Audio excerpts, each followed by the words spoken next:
Understanding failure might be the most important skill you'll never see taught in business school. Most of us live in a strange world where we know intellectually that failure is valuable, but emotionally we run from it like it's poison. This book offers a different path, one that treats failure not as something to avoid or celebrate mindlessly, but as something to understand deeply and use strategically. Let's start with a foundational truth that changes everything. Not all failures are created equal. This sounds obvious when you hear it, but most people spend their entire lives treating every mistake the same way, with shame, avoidance, and self-protection. The key insight is that there are three distinct types of failure, and each one demands a completely different response. First, there are basic failures. These happen in familiar territory where you already know what works. Think of a surgeon operating on the wrong body part because they didn't check the chart, or you missing a flight because you didn't check your calendar. Basic failures are unproductive. They waste time and resources. The cause is usually simple: inattention, neglect, overconfidence, or faulty assumptions. These failures are preventable, and your job is to prevent as many of them as possible without creating a culture of fear. Second, there are complex failures. These are the perfect storms. Multiple small things lining up in exactly the wrong way to produce disaster. A ship captain misses the deadline, the fog rolls in, the steering control acts up, and suddenly you have an oil spill. Complex failures happen in familiar settings, but settings with enough moving parts that interactions become unpredictable. They usually come with warning signs that people miss, ignore, or downplay. Your job here is to catch weak signals early, amplify them instead of suppressing them, and understand that systems, not individuals, produce these failures. Third, there are intelligent failures. These are the right kind of wrong. They happen when you venture into genuinely new territory. You run an experiment, test a hypothesis, try something that's never been done. Intelligent failures have specific characteristics. They happen in new territory, they're informed by available knowledge, they're as small as possible while still generating insight, and most importantly, you extract the lesson and use it.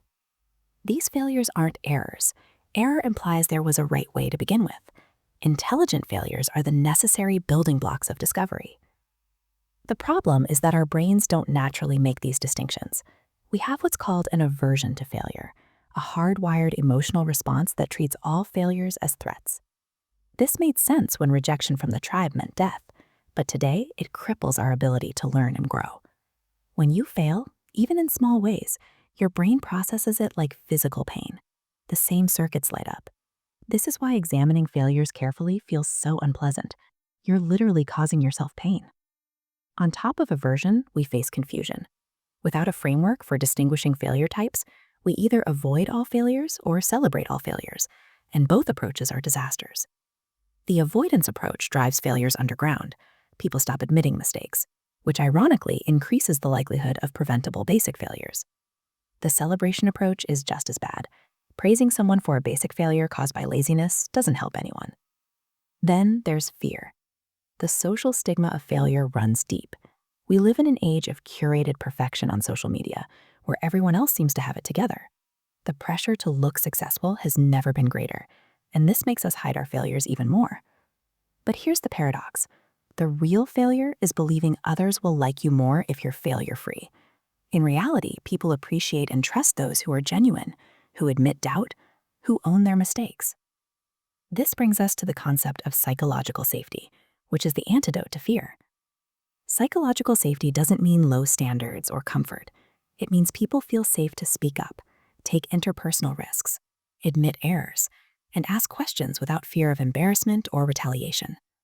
Teams with higher psychological safety have better performance, lower burnout, and in medicine, even lower patient mortality. Why? Because they don't hide problems. They surface them early when there's still time to fix them. Now, let's talk about preventing basic failures. These are your daily screw-ups, the forgotten appointments, the careless mistakes, the times you assumed something without checking. The first step is befriending error. You need to adopt the mindset that mistakes will happen, and that's okay. The goal isn't perfection. It's catching and correcting errors before they compound. This is where practices like checklists come in. Pilots use them not because they're forgetful, but because human attention is unreliable, especially in familiar tasks. When something becomes routine, you give it less attention, which increases the risk of slipping up. Checklists, error-proofing design, and blameless reporting systems all work because they accept human fallibility as a fact and build systems around it. Consider the andon cord at Toyota.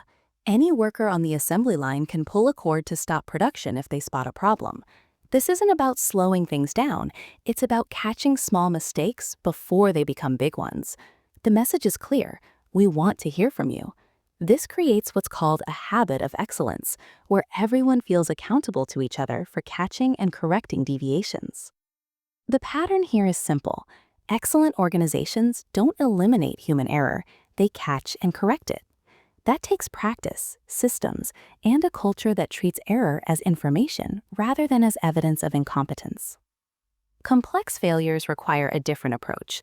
These are the multi-causal disasters that unfold in familiar but complicated settings. Think of a hospital where a patient dies because the wrong medication was given, not due to one person's mistake, but because the pharmacy was understaffed, the labels looked similar, the nurse was fatigued, and the double-check system wasn't followed. Each factor alone wouldn't have caused harm, but together they created a tunnel through which failure flowed. The Swiss cheese model explains this well. Imagine each defensive layer in a system as a slice of Swiss cheese. The holes represent flaws or gaps. Usually the holes don't line up, so the cheese remains intact and protective. But occasionally the holes align perfectly, creating a tunnel straight through. That's when complex failure happens. What makes complex failures so dangerous is that they're preceded by ambiguous threats, weak signals that something might be wrong. But we're naturally inclined to downplay these signals. We hope things will work out. We have confidence based on past success. We're busy and don't want to raise a false alarm. This is where the recovery window comes in, the time between detecting a signal and the failure occurring. Opening that window requires people to speak up without certainty that disaster lies ahead. Think about the Aesop fable of the boy who cried wolf. The supposed lesson is, don't speak up unless you're sure. But in systems where failure can be catastrophic, like hospitals, nuclear plants, or airlines, that lesson kills people.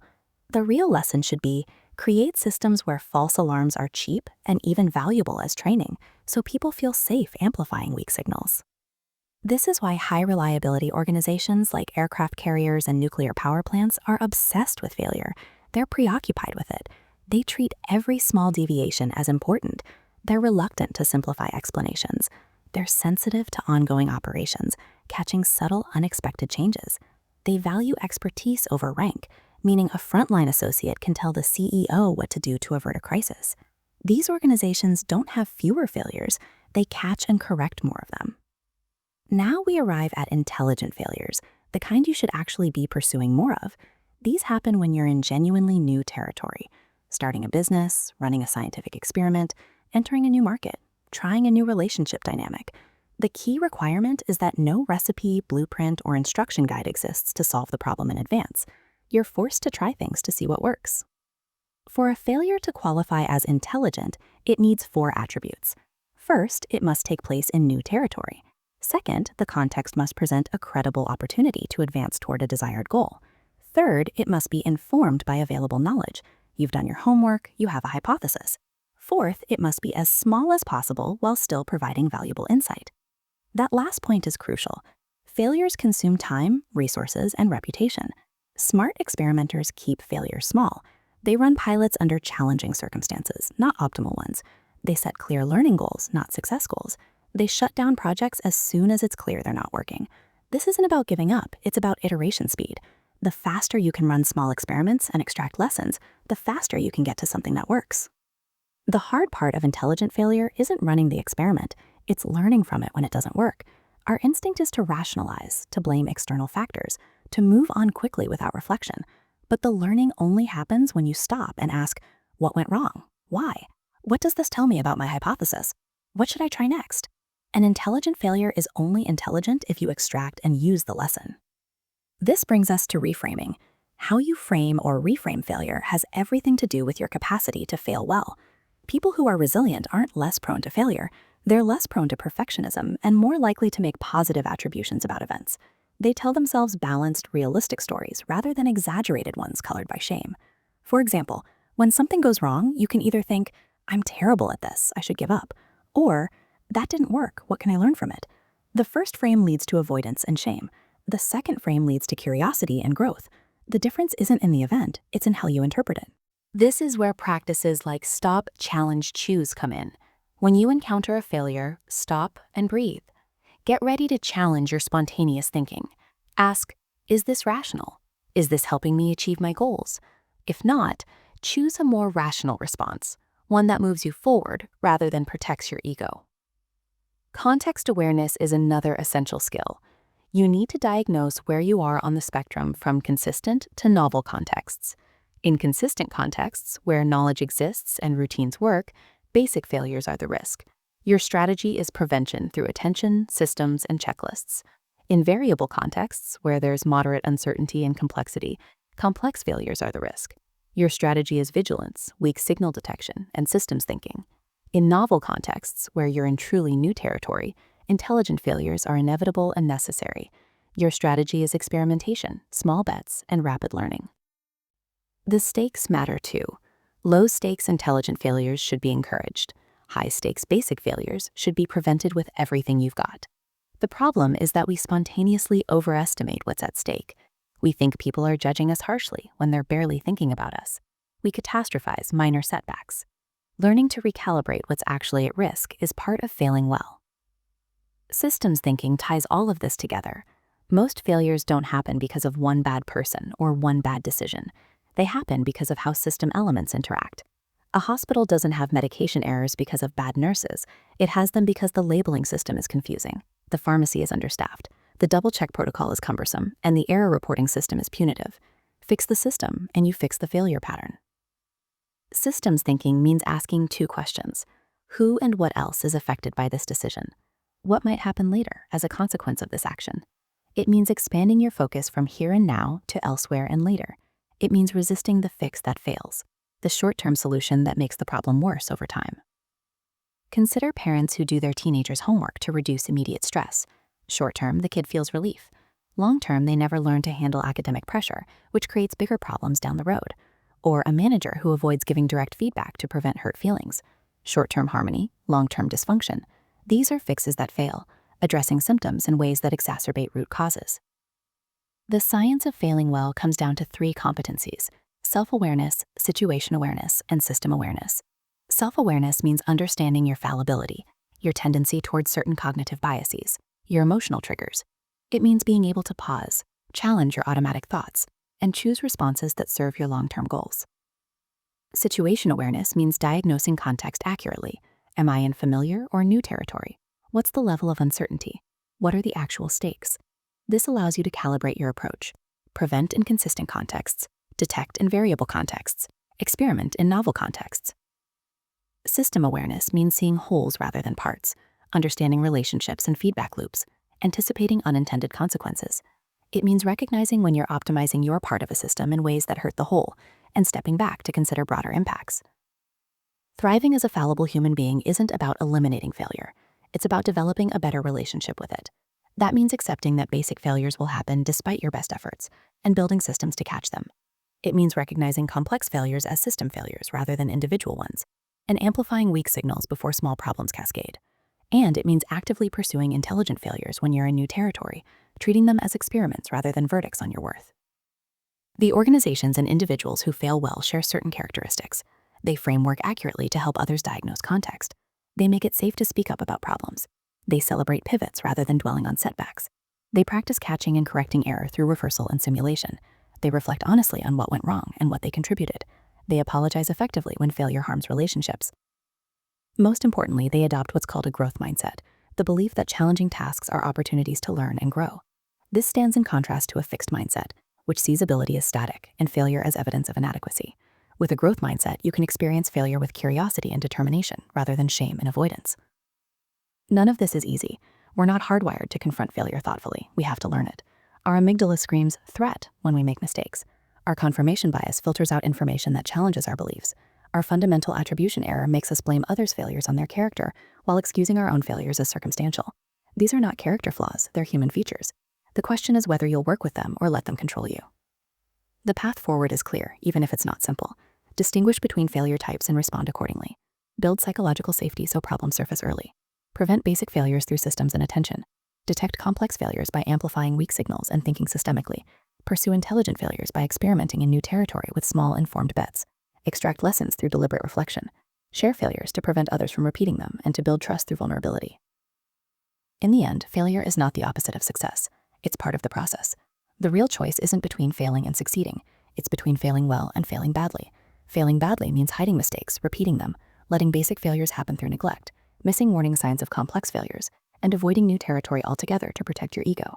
Failing well means catching and correcting preventable errors, detecting and addressing systemic risks, and running smart experiments in pursuit of meaningful goals. When you fail well, you transform failure from a shame secret into valuable information. You stop wasting energy on self-protection and start investing it in growth. You build trust with others by being genuine about your fallibility. You develop the resilience to bounce back from setbacks without being derailed by them. And you give yourself permission to be human, to learn, to grow, to try things that might not work, to live with curiosity rather than fear. That's the science of failing well. It's not about celebrating every failure or avoiding all failures. It's about understanding them, learning from them, and using them strategically to build a better life and better systems. It's about replacing shame with curiosity, blame with learning, and fear with psychological safety. It's about accepting that you're fallible and deciding that's actually okay. That being fallible is what makes learning, growing, and discovering new territory possible in the first place.